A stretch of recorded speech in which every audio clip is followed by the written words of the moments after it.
Ada sesuatu yang unik tentang berada di atas air, di tengah danau yang luas, dikelilingi keheningan. Bagi sebagian orang, itu menenangkan. Bagi saya, Rama, dan teman saya, Agung, itu juga bisa jadi sangat meresahkan. Hamparan air yang tak terbatas, isolasi yang mutlak, dan cara suara terbawa melintasi permukaan yang tenang. Rasanya seperti bisa merasa benar-benar bebas, namun pada saat yang sama, benar-benar rentan. Saya suka memancing, terutama di danau-danau terpencil, tempat rasanya dunia lain tidak ada.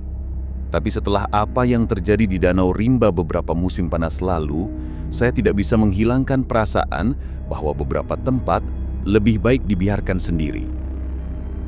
Waktu itu akhir bulan Juni tahun 2023. Agung dan saya memutuskan untuk melakukan perjalanan ke sebuah danau yang kami dengar dari beberapa penduduk lokal di kota Sukamaju.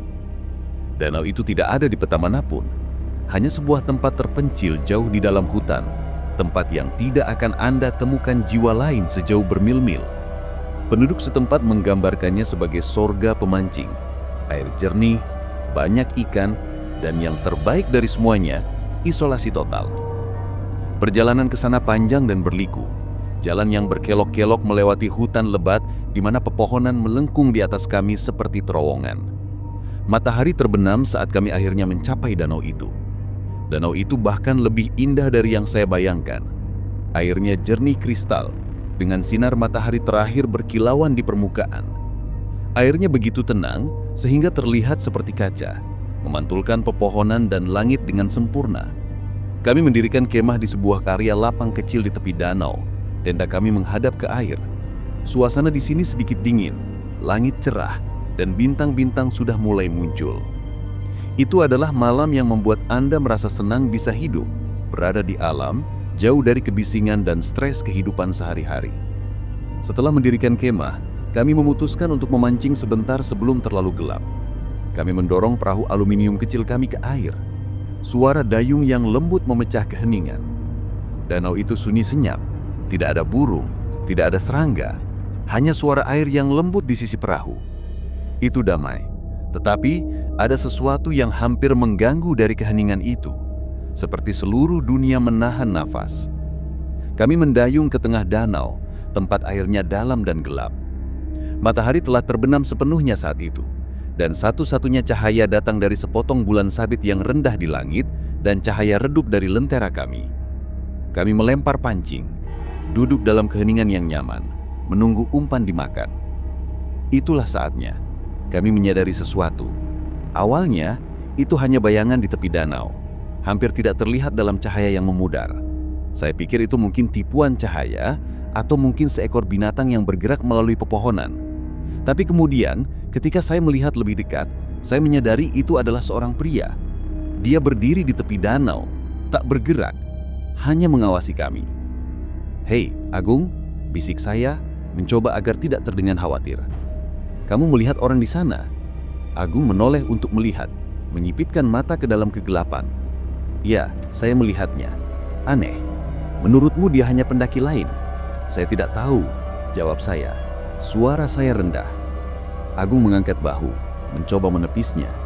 Mungkin dia hanya penduduk lokal, tahu, memeriksa siapa yang ada di danau miliknya. Kami mencoba mengabaikan pria itu dan fokus pada memancing, tapi sulit untuk tidak merasa gelisah. Setiap kali saya melirik ke tepi danau, dia masih di sana, berdiri diam sempurna, hanya mengawasi kami. Dia tidak memegang peralatan memancing, tidak ada senter, tidak ada apa-apa, hanya berdiri di sana dalam kegelapan. Setelah beberapa saat saya tidak bisa tahan lagi. "Ini mulai membuatku merinding," kata saya. Suara saya sedikit bergetar. "Kenapa dia hanya berdiri di sana?" Agung mengangguk. Ekspresinya serius sekarang. "Ya, itu aneh. Mungkin kita harus kembali ke kemah." Saya tidak membantah. Kami menggulung pancing kami, dan saya meraih dayung, mendayung kembali ke tepi danau. Sepanjang waktu, saya terus menatap pria itu, tapi dia tidak bergerak. Dia terus mengawasi kami. Sosoknya hampir tidak terlihat dalam bayangan. Kami mencapai tepi danau dan dengan cepat menyirat perahu ke darat. Pria itu masih di sana, tapi sekarang kami lebih dekat. Saya bisa melihatnya sedikit lebih baik. Dia tinggi dan kurus, dengan rambut panjang acak-acakan dan pakaian yang terlihat kotor dan compang-camping. Tapi yang paling mengejutkan saya adalah wajahnya. Dia kosong, tanpa emosi, seolah-olah dia dalam kondisi kesurupan. Agung dan saya saling bertukar pandangan gugup. Ada sesuatu yang aneh tentang dirinya, sesuatu yang membuat bulu kuduku merinding. "Mari kita kembali ke tenda saja," kata saya, mencoba menjaga suara saya tetap stabil. Kami mulai berjalan kembali ke perkemahan kami. Langkah kaki kami dipercepat saat kami menjauh dari danau. Saya melirik ke belakang, setengah berharap pria itu akan mengikuti kami. Tapi dia masih di sana, di tepi danau, mengawasi kami pergi. Kami kembali ke tenda. Kami tidak banyak berbicara saat kami duduk. Saya tidak bisa menghilangkan bayangan wajah pria itu dari pikiran saya. Tatapan kosong. Cara dia hanya berdiri di sana, tak bergerak. Saya mencoba mengatakan pada diri saya bahwa itu bukan apa-apa, bahwa dia hanya penduduk lokal yang aneh. Tapi jauh di dalam hati saya tahu ada sesuatu yang tidak beres. Kita seharusnya bertanya padanya apa yang dia lakukan. Mungkin dia tidak berbahaya, hanya aneh, kata Agung. Setelah keheningan yang panjang, suaranya tegang. Mungkin, jawab saya, walaupun saya tidak mempercayainya. Tapi bagaimana kalau tidak? Kita berdua tahu jawaban dari pertanyaan itu. Kita sendirian di sini, dan jika sesuatu terjadi pada kita, tidak ada yang bisa membantu kita. Kami mencoba mengalihkan perhatian dengan memasak makanan malam cepat di atas api. Tapi ketegangan di udara sangat terasa. Mata kami melirik kegelapan di luar cahaya api. Seolah-olah seluruh hutan menahan nafas, menunggu sesuatu terjadi. Setelah makan malam, kami memutuskan untuk tidur, berharap tidur akan menghilangkan kegelisahan kami. Tapi saat saya berbaring di tenda, menatap langit-langit kanvas, saya tidak bisa menghilangkan perasaan bahwa kami sedang diawasi. Tepat saat saya mulai mengantuk, saya mendengarnya. Suara lembut berirama, seperti sesuatu yang mengetuk perlahan di sisi tenda. Mata saya terbuka lebar, jantung saya berdebar kencang di dada. Saya menahan nafas, mendengarkan, mencoba meyakinkan diri saya bahwa itu hanya angin.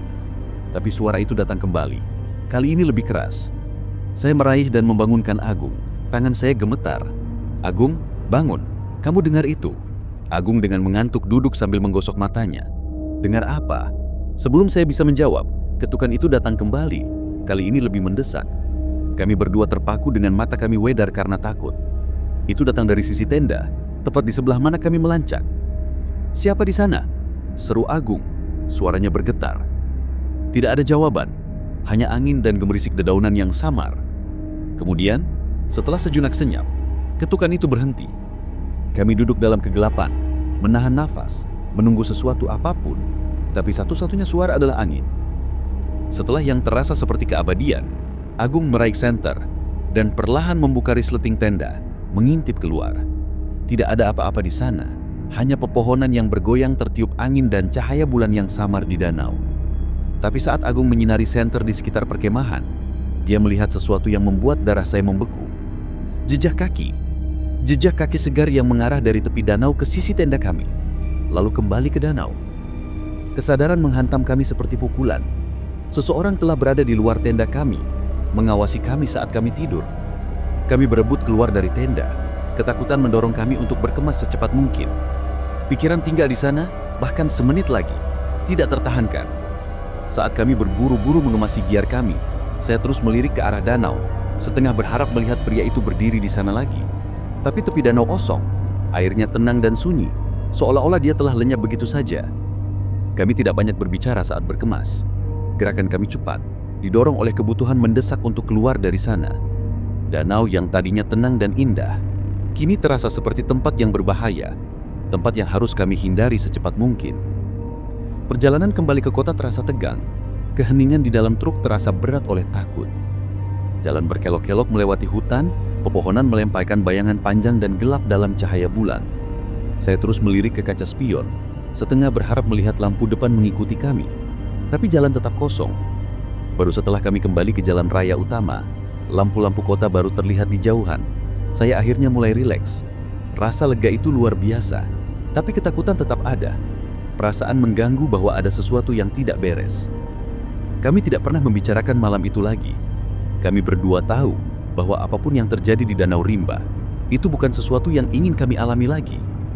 Tapi ingatan malam itu tetap bersama saya hingga detik ini. Saya tidak tahu siapa pria itu dan apa yang dia mau. Saya tidak tahu mengapa dia mengawasi kami dan mengapa dia mengikuti kami ke tenda kami. Tapi ketakutan yang saya rasakan malam itu, perasaan diawasi, adalah sesuatu yang tidak akan pernah saya lupakan. Dan meskipun saya sudah mencoba melupakannya, ingatan pria itu dan pemandangan jejak kaki segar di luar tenda kami masih menghantui saya. Karena kadang-kadang di tengah entah berantah Anda tidak sendiri seperti yang Anda kira.